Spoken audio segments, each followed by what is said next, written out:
Deus seja louvado. Com a ajuda de Deus, vou ler Gênesis 14. 4 reis lutam contra 5.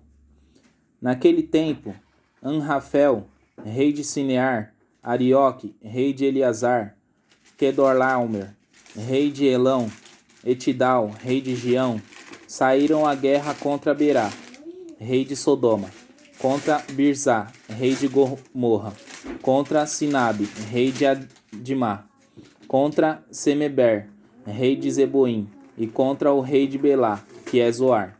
Todos esses últimos juntaram seus exércitos no vale de Sidim, onde fica o Mar do Sal.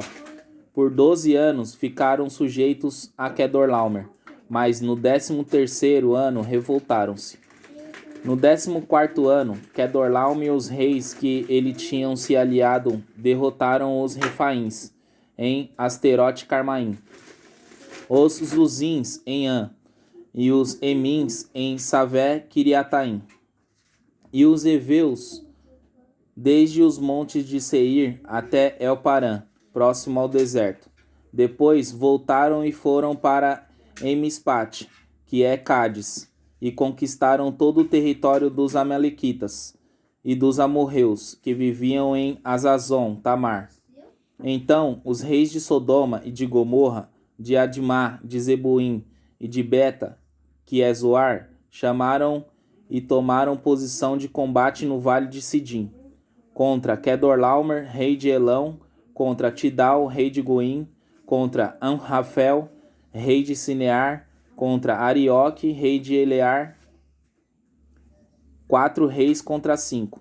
Ora, o vale de Sidim estava repleto de poços de betume, e os reis de Sodoma e de Gomorra fugiram. Alguns dos seus homens caíram nos poços e o restante conseguiu fugir para os montes. Tomaram, portanto, todos os bens de Sodoma e de Gomorra, e todo o seu mantimento, e se foram. Abrão socorre Ló. Apossaram-se também de Ló, filhos do irmão de Abrão, que morava em Sodoma, e de seus bens, e partiram. Contudo, veio um que escapara, e deu a notícia a Abrão, o hebreu. Este habitava junto aos carvalhais de Manrê, o amorreu.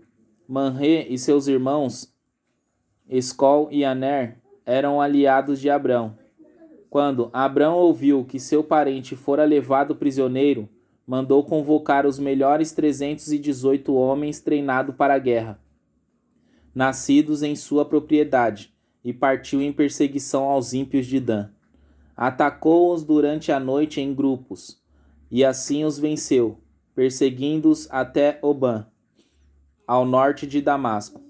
Conseguiu recuperar todos os bens e trouxe de volta ao seu parente Ló com tudo o que possuía, juntamente com as mulheres e todos os demais prisioneiros. Após voltar Abrão de sua vitória sobre Quedorlaomer e sobre os reis que estavam com ele, saiu-lhe ao encontro o rei de Sodoma, no vale de Savé, que é o rei do vale do rei. Melquisedeque abençoou Abraão. Então Melquisedeque, rei de Salém e sacerdote do Deus Altíssimo, trouxe pão e vinho, e abençoou Abraão, dizendo: Bendito seja Abraão pelo Deus Altíssimo, que criou os céus e a terra. Seja louvado o Deus Altíssimo, que entregou teus inimigos nas tuas mãos. Então Abraão lhe entregou o dízimo de tudo. Mais tarde, o rei de Sodoma propôs a Abraão: Dá-me as pessoas e os bens poderão ficar todos comigo. Mas Abraão declarou ao rei de Sodoma: Ergo minhas mãos em adoração ao Senhor, o Deus Altíssimo, Criador dos céus e da terra, e juro que não ficarei com nada do que é teu, nem um fio de linha ou uma tira de sandália, para que jamais venhas a reclamar. Abraão ficou rico à minha custa. Nada quero para mim, senão que os meus servos começaram e a porção pertencente a Aner, Escol e Manrê, os quais me acompanharam, que eles recebam seu devido quinhão.